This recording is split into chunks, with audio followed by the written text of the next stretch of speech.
Myrtle Beach, South Carolina is the beach. It's also the perfect place to enjoy the holidays. Here you get all the holiday cheer you can handle, plus 60 miles of beaches and endless fun. You may be wondering, what can I do at the beach at the holidays? Well, it's a great time of year for horseback riding along the shoreline, fishing from chartered boats, or going golfing at any of the 80-plus award-winning courses. So this year, take a holiday from the average holiday season at the beach. Plan your getaway to Myrtle Beach, South Carolina at visitmyrtlebeach.com.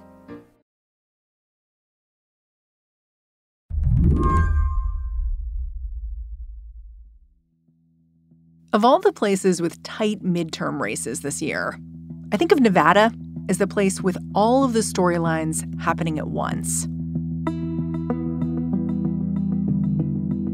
If you're wondering how the economy is going to blow back on Democrats, Nevada has some of the highest gas prices in the country. If you're wondering whether Latino voters are going to turn towards the GOP, well, Latinos make up about 20% of the electorate here. Or as John Ralston at the Nevada Independent puts it, Democrats are facing headwinds all around the country. But in Nevada, those headwinds are Category 5. You talk about the canary in the coal mine for the Democrats. You have the first and only woman ever elected as a Latina to the U.S. Senate. And if she can't get that Hispanic cohort to vote for her by 2-1, she is probably going to lose. And it's probably a signal that, as some polls have shown, that Hispanics are not a given for the Democrats anymore, or they're just as battered by inflation and high gas prices and just as mad at Joe Biden as the rest of people are. For years, Democrats have run up the score all over Nevada, propelled by a wildly successful Democratic political machine. It was built by Harry Reid, the late Senate Majority Leader. The first race I ever covered in Nevada, which was a long time ago, and I'm dating myself now, was Harry Reid's first race for the U.S. Senate. And his slogan was independent like Nevada. And so there is this kind of ethos here that, you know, we don't vote for the party, we vote for the best person. And I guess it gets more complicated to make that independence argument when all of the levers of power in your state are controlled by one party. Well, I think that's right. Just the fact that the governor, the U.S. senator, all of the constitutional offices except for one, and 3 of the 4 House seats, and by the way, those 3 are in play as well, are held by Democrats, makes the case easier for the Republicans to make. The question now is whether political change in Nevada is overdue. You say it's been tense for a while. Like, are you sort of looking forward to Election Day because it's going to relieve some of this tension? Well, actually, I don't think Election Day is going to relieve the tension, because the way elections work since 2020 is it's not over on Election Day, right? And if it's close on Election Day, after the returns come in, mail ballots can still come in afterwards, and there's always the danger of someone raising questions about the election. So I don't feel like I'm going to be able to relax until December if I'm lucky. Today on the show, why Nevada has got political operatives holding their breath. I'm Mary Harris. You're listening to What Next? Stick around.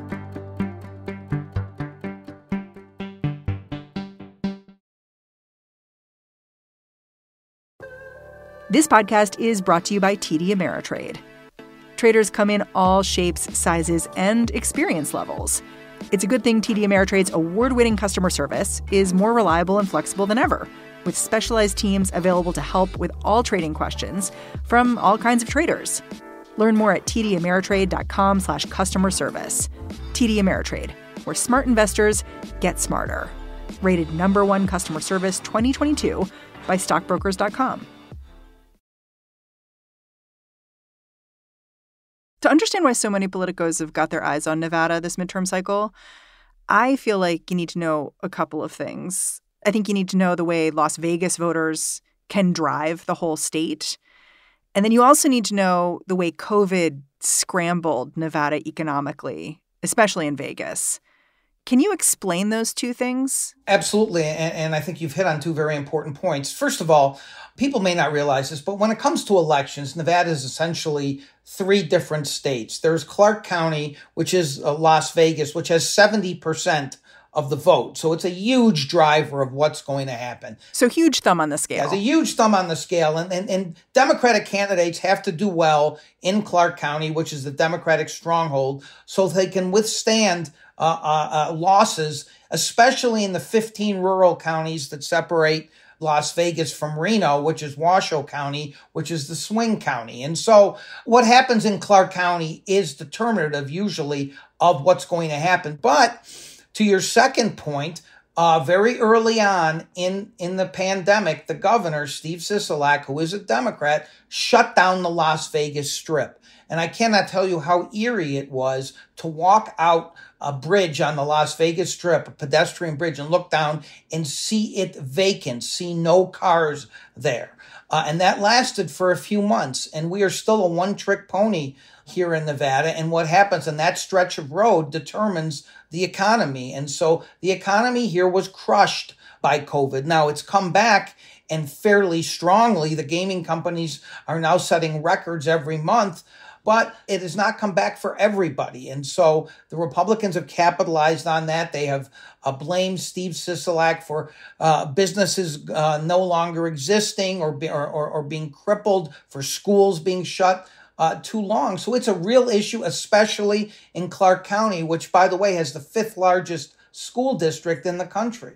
It's funny because I have really clear memories from early 2020, like the spring, right after COVID hit and the lockdown started, of seeing Las Vegas's mayor on TV, because she was pretty out there saying, I want to open stuff up right away. When you have 2.3 million and you have lost, and every one of those 150, oh my gosh, it could be your own mother, your own grandmother, your grandfather, your brother, your sister, anybody, every one of those lives is a tragic loss. But when you count 150 versus 2.3 million, you have to say, we have to open up. We have to go back. Our bus drivers, our But hasn't it been because of social... And I think for some, they saw her and they sort of said, like, oh, look at this. You know, this person wants to do something that's potentially dangerous.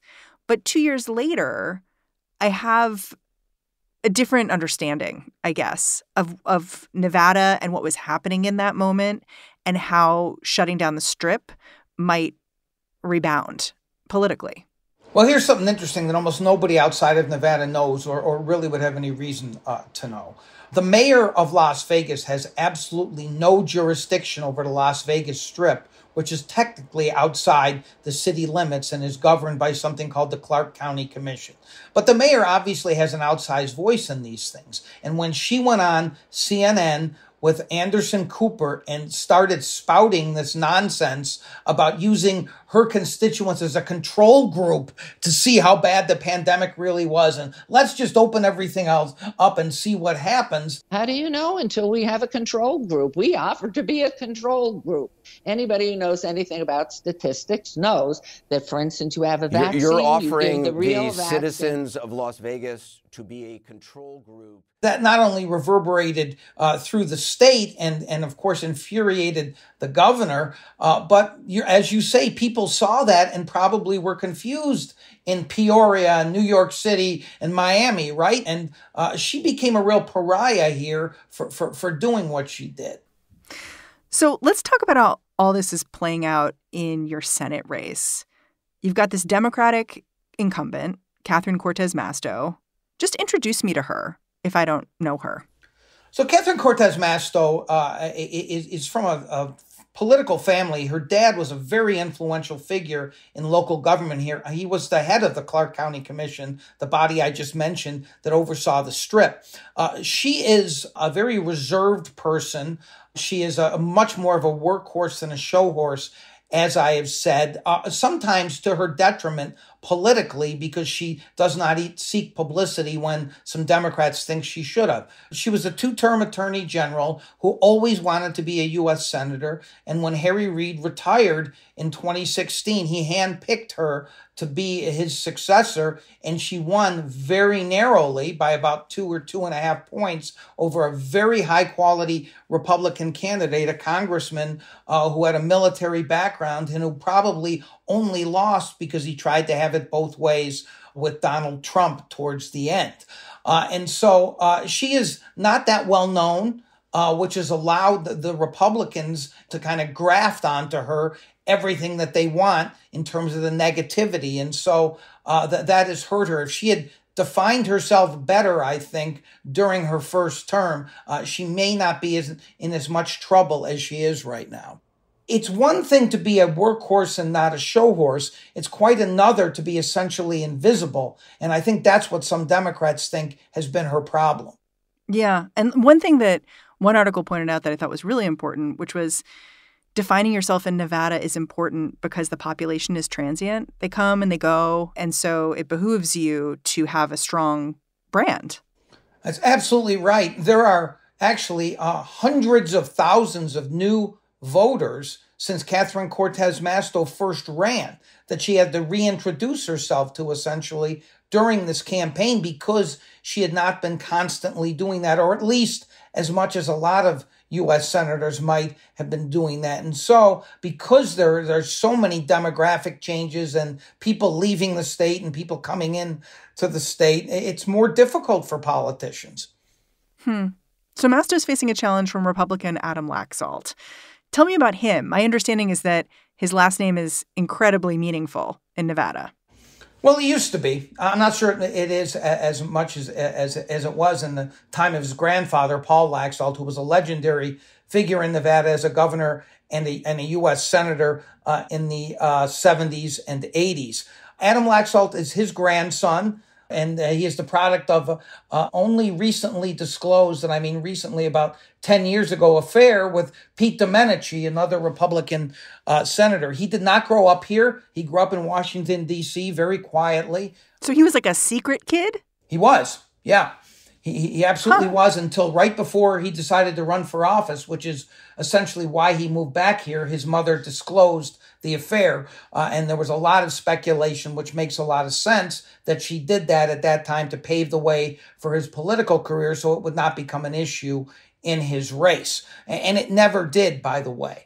And so he moved back here to run, and he ran for attorney general and won in a very, very big upset in 2014 during a year in which the Democrats failed to turn out. And he won by just a few thousand votes against an up-and-coming rising Democratic star, and then almost immediately thought about running for governor and did run for governor 4 years later and lost fairly decisively to the now incumbent Democrat, Steve Sisolak, and then immediately latched on to the Trump organization and became the face of the Trump campaign in 2020 and essentially led the effort to spread the false rumors that there was widespread fraud and called press conferences and was part of lawsuits. And he is the face of the big lie in Nevada, but he has been embraced by both Donald Trump and Mitch McConnell, which has not been easy to do this cycle. He's gotten a ton of outside help because Mitch McConnell wants this seat so badly. Would you characterize Adam Laxalt as a political extremist? I would characterize him slightly differently. I think he's essentially hollow and will say whatever he needs to say or is told to say by the Republican hierarchy. He cannot get past the Republican talking points. He doesn't know nearly as much about this state as someone who is running for the U.S. Senate should know about this state, but he's been able to get away with it because he essentially has been cocooned by his campaign. He has run for governor and he has run for U.S. Senate without ever having to debate his opponent. Hold it, how? Yeah, how is a very good question. They essentially have, as I said, cocooned him. They do the feint that we'll debate under X, Y, and Z circumstances, and then they are shocked when their opponent won't agree to their conditions. Now, by the way, I think Catherine Cortez Masto made a mistake in not agreeing to debate him in some of the venues that he wanted to, because I think he would have been exposed for being essentially unable to talk about substantive issues beyond saying that Joe Biden is bad and this is the radical, woke, leftist candidate that he is up against. There is a reason that he has been hidden, essentially, for this entire campaign from the media and from tough questions. That's not to say he hasn't done any interviews, but generally friendly ones. He's on Fox and Newsmax and right-wing talk radio relatively frequently, but he does almost no substantive interviews with TV and other outlets because they know that he will get himself into trouble, which he inevitably has. What's the biggest trouble he's gotten into? What's his biggest flub? Well, I mean, he has been caught saying things like Roe versus Wade was a joke. He has been caught saying things like, I am going to sue to challenge this election to make it close. It's not that he's not polished. I just don't think he's very bright, and that comes out in these interviews. After the break, how one union's get out the vote efforts, or lack thereof, could shift the balance of power in this state.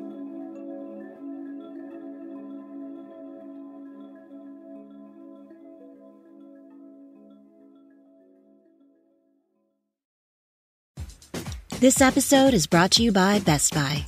This year, let Best Buy be your holiday hype partner. Whether you're searching for exciting gifts, trying to snag the hottest holiday deals, or looking for ways to simplify the giving and receiving experience, Best Buy is here to help. Best Buy has a versatile assortment of impactful tech gifts, along with fast and free fulfillment options and great deals all season long.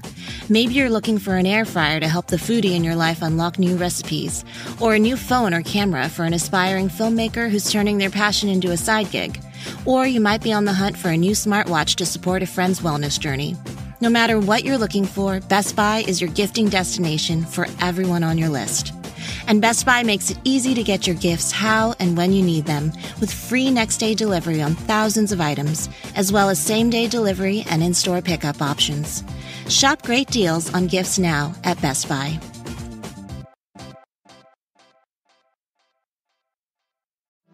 Hi, I'm Dahlia Lithwick, host of Slate's Amicus podcast, and I'm here to tell you that we have a special offer on Slate memberships. You can now get 3 months of Slate Plus for just $15, and you'll get no ads on any Slate podcasts, member-exclusive episodes and segments on my show Amicus, and shows like Political Gabfest and Slow Burn, and unlimited reading on the Slate site. And best of all, you would be supporting all of Slate's independent journalism as we cover everything that is happening in the news every day. Sign up for Slate Plus at slate.com/podcast plus. Again, that's 3 months for only $15. So sign up now at slate.com/podcasts plus.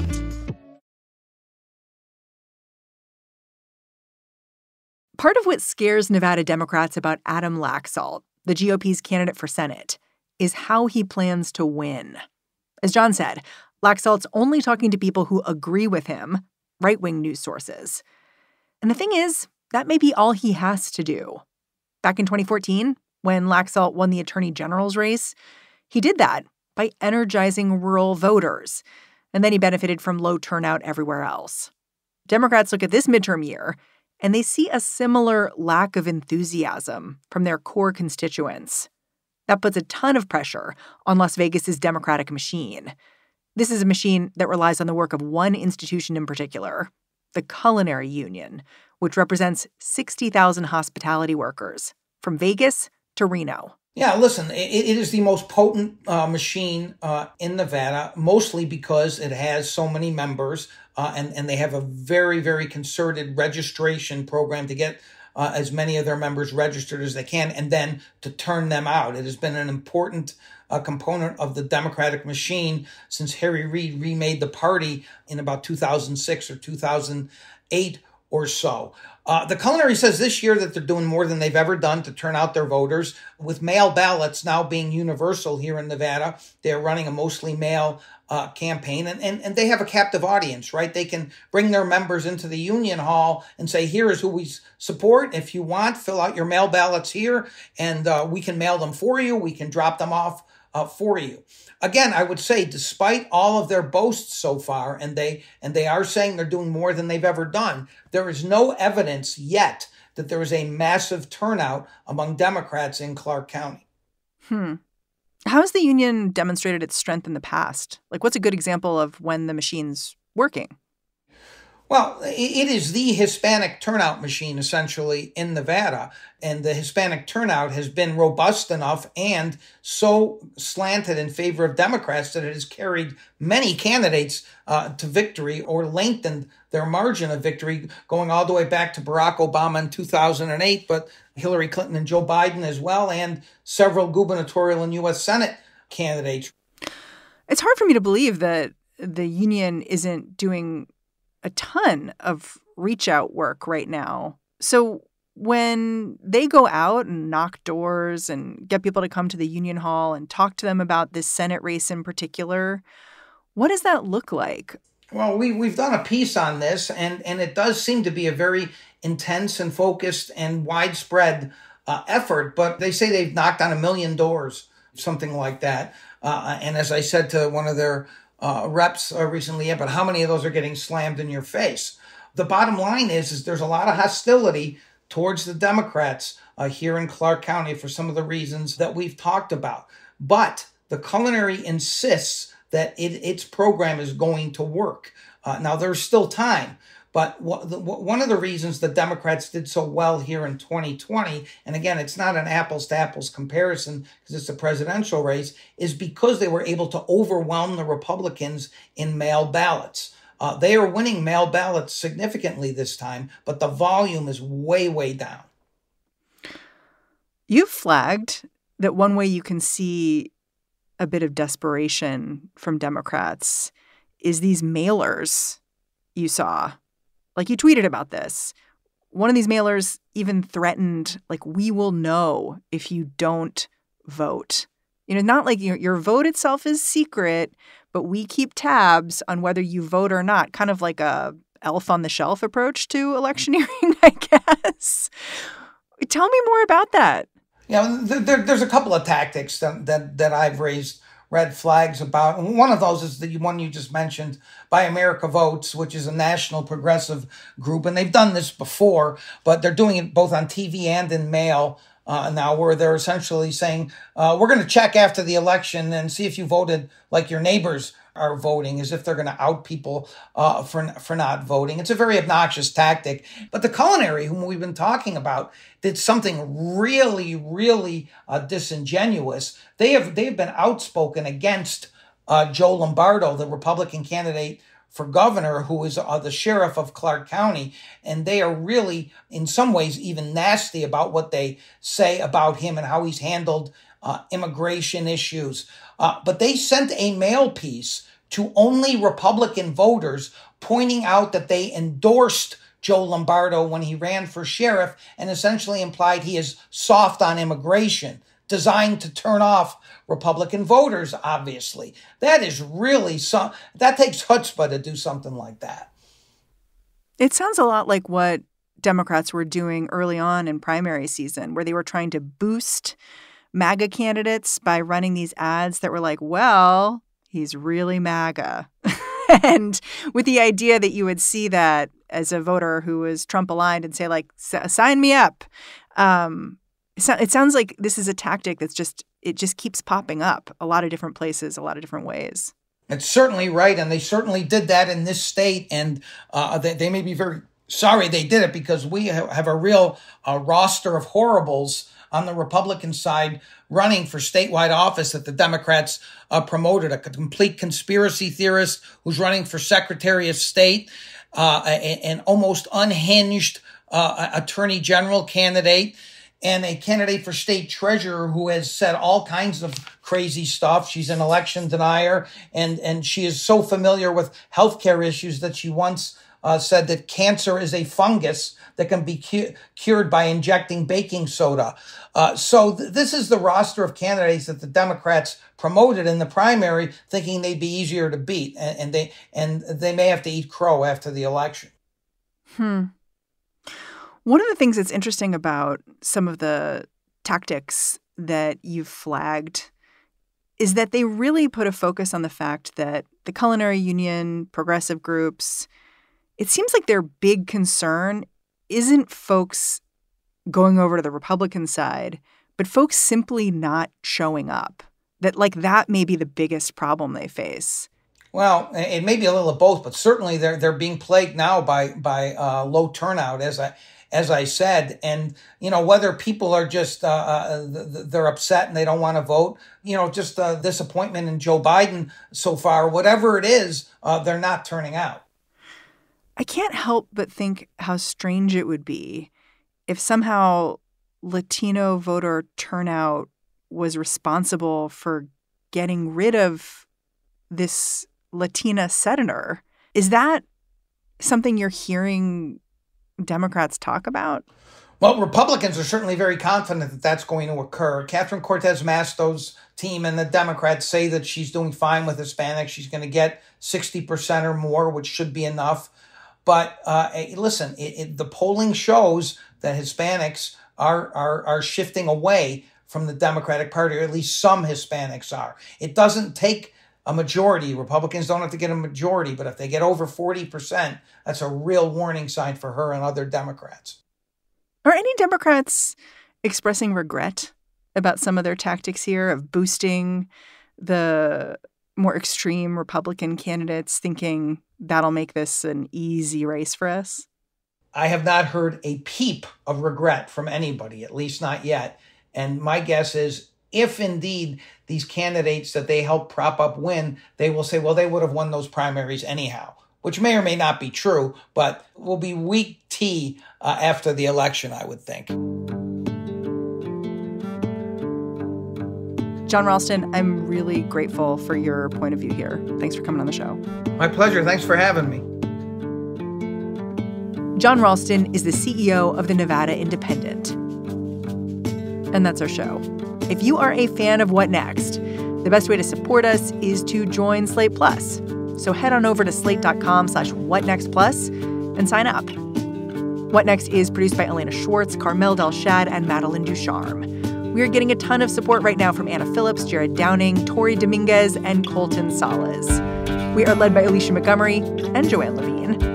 And I'm Mary Harris. I'm handing the reins over to Lizzie O'Leary and the What Next TBD crew. Make sure you tune into them tomorrow and Sunday. I'll be back on Monday.